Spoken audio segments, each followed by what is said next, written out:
just because a person engages in sexual intercourse consistently does not make them a sex offender. Unfortunately, we're a little ignorant to the idea that a person who has sex normally with a person constantly is an addict. There is a sexual addiction, but that does not mean that your sexual addiction is a perversion to the point where you'll engage with sexual intercourse with people who you can manipulate and control. The specifics on the sex offenses. Sex offenses, or the prosecution of sex offenses, is a class of sexual conduct prohibited by law, and this is a 1970s law. Now, we spoke about sodomy. Sodomy is included in this. So that means that if a person, and this is ironic, which is why I was advocating for the repeal of the sodomy law, this is ironic because a heterosexual couple who want to control the birth of their children, for example, if a man and a woman don't want to have vaginal sex, intercourse, because they want to not fertilize the egg, typically some people will engage in intercourse with anal sex, and that is still considered heterosexual between a man and a woman, but anally, because of course you can't fertilize an egg in anus. So, and so because of that, some people engage in that, but then that's considered sodomy as well. Specifically, sodomy, forcible rape, and sodomy. Now, they consider forcible rape to be similar to sodomy in this very old law. Sex offenses that have been widely recognized since the beginning of the American common law. Rape was defined as an act of forcible sexual intercourse with a female other than the perpetrator's wife. Modern legislation in the United States has expanded that definition to include the act of forcible sexual intercourse with any person, even the spouse of the actor or the person doing it. The offense of rape combines with crime of assault, fear of imminent bodily harm. So rape has to entail a fear of bodily harm. If there's no fear of bodily harm or fear that you will be punished if you don't engage in this, not necessarily punished, but fear of bodily harm specifically, or force, where you're using a weapon, knife, gun, bat, whatever, that those are threats, and that becomes a rape issue, not just sodomy. Now, there is an intense element of adultery related to the sodomy laws, because they are saying that if a person has sex outside of their marriage, that they're also breaking the law. Sexual intercourse with someone other than the actor's spouse.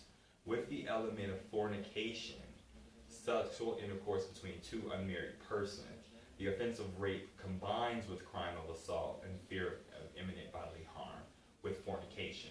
So at this time in the United States, they were forming laws because we were morally focused on people, and we did not come to the realization that a person may be married under God, but that is completely different from the fact of state. And that the fact of state is that they have no right to intervene in regards of how you have sex with your partner or what type of sex you have with your partner, as long as it is not forcible or a presentation of imminent death. Sodomy is defined as anal intercourse, but is often used in the law as a generic classification, including bestiality, sexual intercourse with an animal, and fellatio and cunnilingus, two forms of oral sex.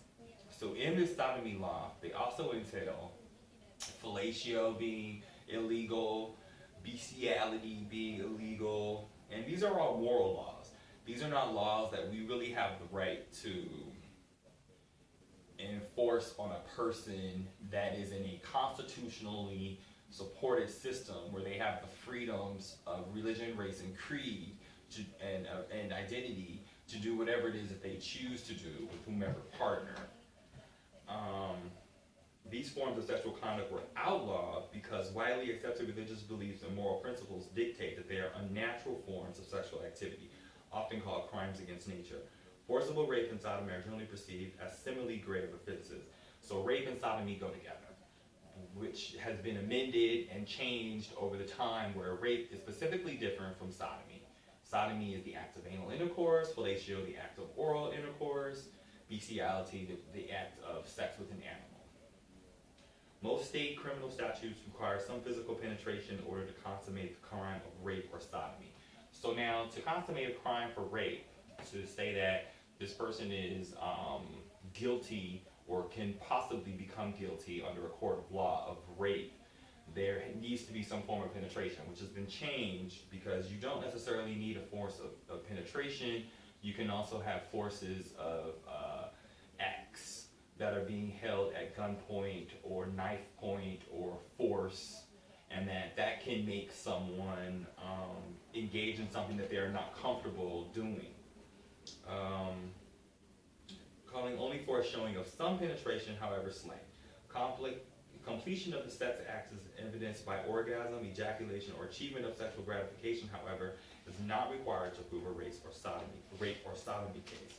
Most forcible sex offenses statutes do require some forcible compulsion to submit and earnest resistance. Right. So now, in order to really state that someone is committing a rape crime, you have to have some type of force.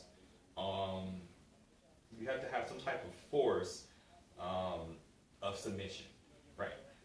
And earnest resistance. So when you hear people say that stop, no means no, and stop, and things like that, and you're not making me feel comfortable, or I'm uncomfortable in this situation, and then you still engage in sex with this person, even if it's collateral or monetary, you're still supposed to stop because that person has notified you a word, no, that I do not want to continue.